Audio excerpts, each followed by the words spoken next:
আসসালামু আলাইকুম। কাছের এবং দূরে যেখান থেকে আমার এই ভিডিওটি দেখতেছেন, আমার চ্যানেলটি সাবস্ক্রাইব করে দিবেন।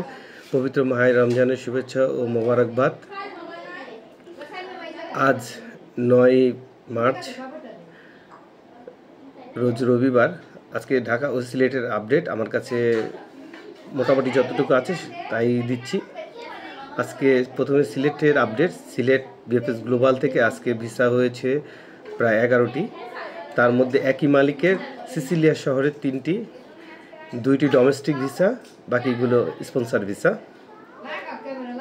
আজকে কোনো ফ্যামিলি ভিসা হয়নি সিলেট থেকে, এবং আজকে ফ্যামিলি ভিসা অনেকগুলো জমা হয়েছে সিলেট বিএফএস গ্লোবাল থেকে। প্রায় রিটার্ন পাসপোর্টও আজকে প্রায় 4টার মতো জমা হয়েছে। এটাই ছিল সিলেট বিএফএস গ্লোবালের আমার কাছে পাওয়া সর্বশেষ তথ্য। এখন আসি ঢাকা বিএফএস গ্লোবাল থেকে। আজকে ঢাকা বিএফএস গ্লোবাল থেকে আমার সংগ্রহে যতটুকু আছে,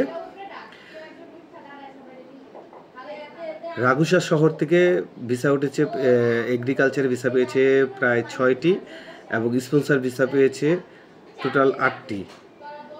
ফ্যামিলি ভিসা আছে 13টি, এবং আজকে রিজেক্ট আছে 6টি, 2023 এবং 24-এর যারা তারাই রিজেক্ট খেয়েছে।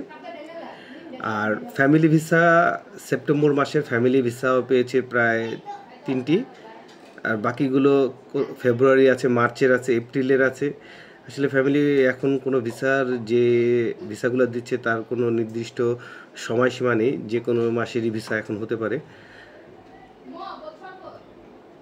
বর্তমানে যেই পরিমাণ ভিসার হার আসলে খুব বেশিও না, আবার কমও বলা যাবে না, কারণ আসলে যেভাবে বলতেছে যে স্থগিতটা ঠিক তখনই হচ্ছে যাদের পেপারগুলো সম্পূর্ণ কমপ্লিট, মালিক ঠিক আছে, মালিকের পেপার সব কমপ্লিট ছিল এবং চেক হয়ে গেছে, এইসব শহরগুলির তাদেরই ভিসাগুলো হচ্ছে, এবং যারা পেপুত্ররা যোগাযোগ করতেছে তাদের ভিসাগুলো দিয়ে দিচ্ছে। বিশেষ করে রাগুসা, সিসিলিয়া, এই 2 শহরের ভিসা সবচেয়ে বেশি হচ্ছে, এবং রিজেক্টও এই 2 শহরেরই সবচেয়ে বেশি হয়েছে। যাই হোক, আমার কাছে পাওয়া যতটুকু তথ্য আমি সেই তথ্যের ভিত্তিতেই আজকের এর চেয়েও বাইরে অনেক ভিসা হয়, কারণ সকালবেলা অনেকেই জমা দেয়, যেটা আমার জানা নেই, এবং 2টার পরও অনেকে দেখা গেছে যে ভিসার জন্য নিতে আসে, তারাও ভিসা পায়।